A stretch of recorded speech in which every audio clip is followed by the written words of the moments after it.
Jessica Rosalinda Sibuan dari kelompok 7.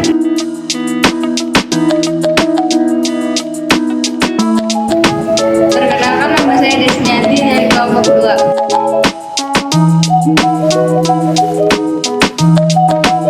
Perkenalkan, nama saya Marsanda dari kelompok 2.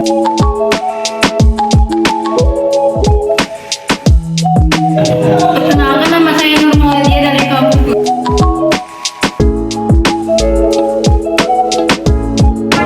Halo, perkenalkan nama saya Muhammad Zainuddin dari kelompok 7.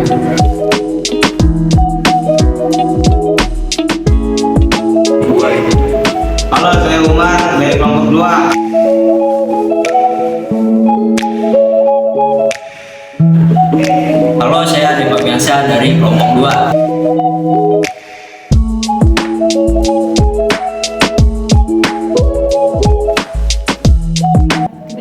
Assalamualaikum warahmatullahi wabarakatuh. Halo semua, jadi kita hari ini tuh bakal bahas proses penyusunan preambul. Kalian pada tahu nggak nih preambul tuh apa? Preambul, kok kayak nggak pernah denger ya? Emang preambul tuh jarang banget disebut, padahal ini tuh salah satu bukti sejarah dari Pancasila yang kita kenal. Yap, jadi preambul itu sebutan lain dari kata Piagam Jakarta. Tahu dong Piagam Jakarta? Cikal bakalnya pembukaan Undang-Undang Dasar 1945 dan Pancasila. 100 buat Jessica. Nah, sekarang pada kepo nggak nih? Gimana sih proses pembuatan preambul itu sampai bisa jadi pembukaan UUD 1945? Yuk, simak sampai akhir. Sejarah Piagam Jakarta itu bermula dari dibentuknya Dokuritsu Zumbi Kyosakai atau Badan Penyelidik Usaha-Usaha Persiapan Kemerdekaan Indonesia (BPUPKI) oleh Jepang, yang dimana BPUPKI itu memiliki tugas untuk mempersiapkan bangsa Indonesia terhadap kemerdekaannya menjadi Republik Indonesia. BPUPKI sendiri ini diketuai oleh Rajiman Weddiodiningrat dengan Wakil Ketua Ichibase Yoshio dan Raden Panji Suroso. BPUPKI ini melaksanakan 2 kali sidang. Yang pertama itu tanggal 29 Mei sampai 1 Juni 1945 membahas tentang dasar negara. Dan yang kedua pada tanggal 10 sampai 17 Juli 1945 membahas tentang rancangan Undang-Undang Dasar. Berdasarkan sejumlah naskah, terdapat beberapa tokoh yang turut menyampaikan pidato pada sidang pertama BPUPKI. Terdapat 32 anggota BPUPKI yang menyampaikan pidato, yaitu 11 orang pada 29 Mei, 10 orang pada 30 Mei, 6 orang pada 31 Mei, serta 5 orang pada 1 Juni 1945. Ada 3 pokok bahasan yang dibahas dalam sidang BPUPKI. Yang pertama, apakah Indonesia akan dijadikan sebagai negara kesatuan, negara federal, atau negara perserikatan? Yang kedua, masalah hubungan antar agama dan negara. Yang ketiga, apakah Indonesia akan dijadikan sebagai negara republik atau kerajaan? Selain menyusulkan pidato secara lisan, para anggota BPUPKI juga diminta untuk menuliskan usulan dasar negara untuk diberikan ke sekretariat atau kantor tata usaha. Sekarang kita masuk ke para tokoh yang memberikan usulan untuk dasar negara ya. Lanjut.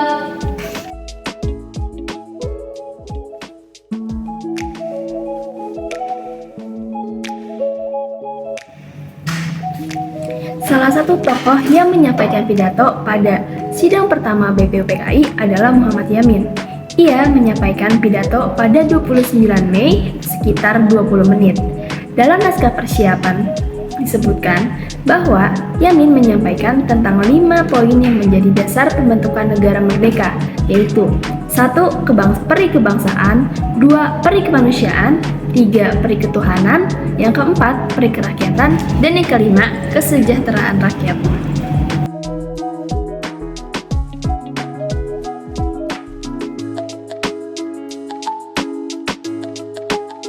Selain itu, Muhammad Yamin disebut membuat konsep tertulis tentang Indonesia Merdeka yang isinya berbeda dengan isi pidatonya. Dalam konsep tertulisnya, Muhammad Yamin menuliskan 5 poin bagi Indonesia Merdeka, yaitu 1. Ketuhanan yang Maha Esa, 2. Kemanusiaan yang adil dan beradab, 3. 3. Persatuan Indonesia. 4. Kerakyatan yang dipimpin oleh hikmah kebijaksanaan dalam musyawaratan dan perwakilan. 5. Keadilan sosial bagi seluruh rakyat Indonesia. Selanjutnya, tokoh yang kedua menyampaikan pidato pada sidang pertama BPUPKI adalah Supomo.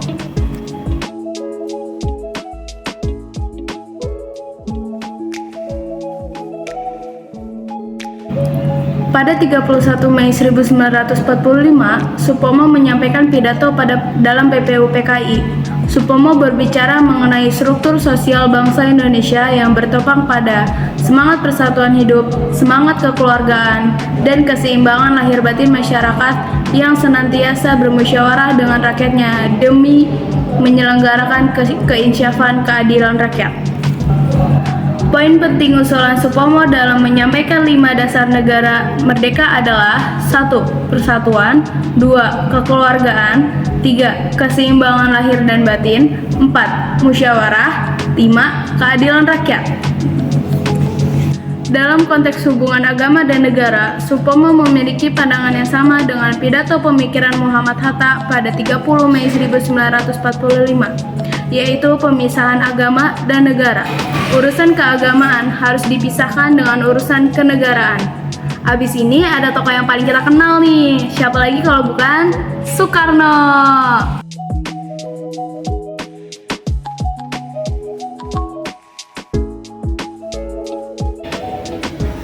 Soekarno mengawali pidatonya tanpa teks pada 1 Juni 1945. Dalam pidatonya, ia memberikan catatan kritis terhadap para anggota BPUPKI yang telah menyampaikan pidato di forum itu. Menurut Soekarno, bahwa isi pidato mereka tidak menjawab pertanyaan pokok yang diajukan oleh Dr. Rajiman Weddiondiningrat selaku Ketua BPUPKI. Kemudian, Soekarno memaparkan betapa pentingnya filosofis Groenslek atau Weinstanchuang bagi berdirinya sebuah negara. Istilah Pancasila filosofis Groenslek berasal dari bahasa Belanda, sebuah terminologi yang sudah dipahami oleh anggota BPUPKI. Kata filosofis bermakna filsafat, sementara Groenslek berarti norma. Berikut pidato yang disampaikan oleh Soekarno. Kesimpulannya, usulan dasar negara dari Soekarno. Yang pertama, kebangsaan Indonesia.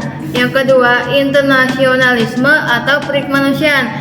Yang ketiga, mufakat atau demokrasi. Yang keempat, kesejahteraan sosial. Yang kelima, ketuhanan. Dengan petunjuk teman yang ahli bahasa, kelima prinsip tersebut dinamakan sebagai Pancasila.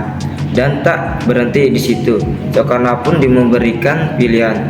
Jika sekitar 5 prinsip tersebut tidak disetujui, kelima prinsip tersebut dapat diperas menjadi 3 prinsip atau tersila, yaitu sosio-nasionalis, sosio-demokratif, dan ketuhanan. Bahkan 3 prinsip tersebut dapat diperas lagi menjadi 1 prinsip, yaitu gotong royong. Sesuai sidang pertama BPUPKI, sejumlah anggota BPUPKI mengadakan pertemuan untuk membicarakan langkah berikutnya, yang kemudian terbentuk 2 panitia kecil. Panitia 1 beranggotakan 8 orang bertugas untuk mengumpulkan berbagai usulan para anggota untuk kemudian dibahas untuk berikutnya. Sementara itu, panitia kedua beranggotakan 9 untuk bertugas menyusun pembukaan hukum dasar. Berikut adalah anggota dari Panitia 8 dan Panitia 9. Panitia 8, yang pertama ada Soekarno, itu sebagai ketua. Nomor 2, Ki Bagus Hadi Kusumo. Nomor 3, Ki Haji Wasid Hasim. 4, Muhammad Yamin. 5, Sutarjo. 6, Maramis. 7, Oto Iskandar Dinata. 8, Muhammad Hatta. Kemudian ada Panitia 9, yang pertama diketuai oleh Soekarno. Nomor 2, Muhammad Hatta. 3, Muhammad Yamin. 4, Ahmad Subarjo. 5, Maramis. 6, Ki Haji Wasid Hasim. 7, Ki Haji Abdul Kahar Muzakir. 8, Abi Kusno Jokro Sujoso. 9, Haji Agus Salim.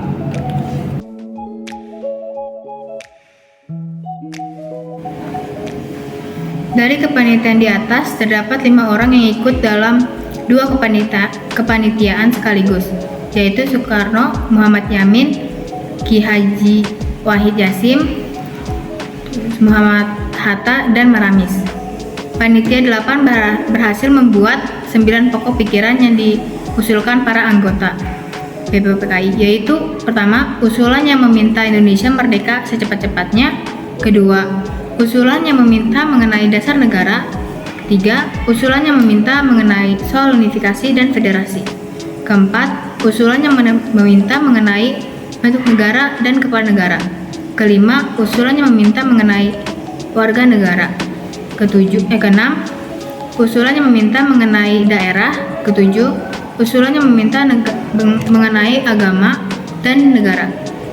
Kedelapan, usulan yang meminta mengenai pembelaan. Kesembilan, usulan yang meminta mengenai keuangan.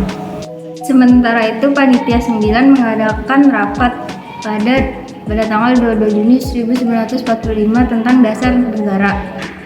Diskusi berlangsung alot ketika membahas bagaimana relasi agama dan negara, sebagaimana juga yang tergambar dalam sidang BPUPKI. Beberapa anggota BPUPKI mengatakan bahwa dasar negara Indonesia harus berlandaskan Islam, mengingat mayoritas untuk penduduk Indonesia adalah Muslim. Sementara itu, sebagaimana kelompok lain menolak menjadikan agama dalam hal Islam sebagai dasar negara. Bahkan Muhammad Hatta, Soekarno, dan Ir. Soekarno mengusulkan pemisahan agama dan negara. Usulan sejumlah anggota untuk menjadikan Islam sebagai dasar negara mendapatkan sanggahan dan dari anggota lainnya dengan mengacu kepada seluruh masukan para anggota BPUPKI, terutama pidato Soekarno yang secara gamblang menjelaskan dasar negara. Akhirnya disepakatkan rencana asas atau dasar Indonesia merdeka pada 10 Juni 1945 yang diberikan nama oleh Soekarno sebagai Mukadinah Hatta Yamin menyambut sebagai Piagam Jakarta. Preambul ini merupakan persetujuan bersama antar kalangan yang semula berbeda pendapat. Ini adalah potret sebuah proses demokrasi yang indah. Perdebatan dan perbedaan pendapat bukanlah suatu permusuhan, melainkan bagian dari ikhtikar bersama untuk mencari rumusan dasar negara Indonesia yang tepat. Hasil keputusan Panitia 9 atas Piagam Jakarta akhirnya dilaporkan ke hadapan seluruh anggota BPUPKI. Karena dianggap telah menyelesaikan tugasnya, BPUPKI dibubarkan pada 7 Agustus 1945. Kemudian, pada 9 Agustus 1945, dibentuklah Panitia Persiapan Kemerdekaan Indonesia atau PPKI yang ditugaskan untuk melanjutkan tugas BPUPKI dalam mempersiapkan kemerdekaan Indonesia.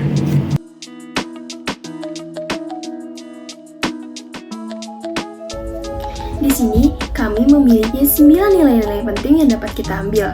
Yang pertama, semangat perjuangan yang begitu tinggi. 2. Berani berjuang demi kesejahteraan banyak orang. 3. Tidak menyerah dalam sekali mencoba. 4. Memiliki pikiran yang sangat kritis. 5. Memiliki jiwa yang sangat demokratis. 6. Mementingkan kepentingan bersama.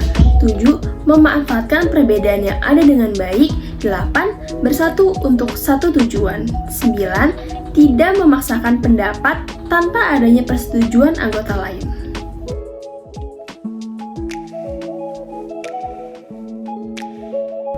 Perjuangan para tokoh terdahulu untuk membuat Indonesia merdeka sangatlah besar.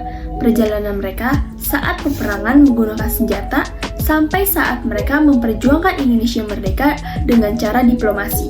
Itu semua mereka lakukan demi Indonesia merdeka, demi anak cucu mereka.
Selesai sudah penjelasan dari kelompok kami tentang proses perumusan preambul. Sekian, terima kasih. Wassalamualaikum warahmatullahi wabarakatuh.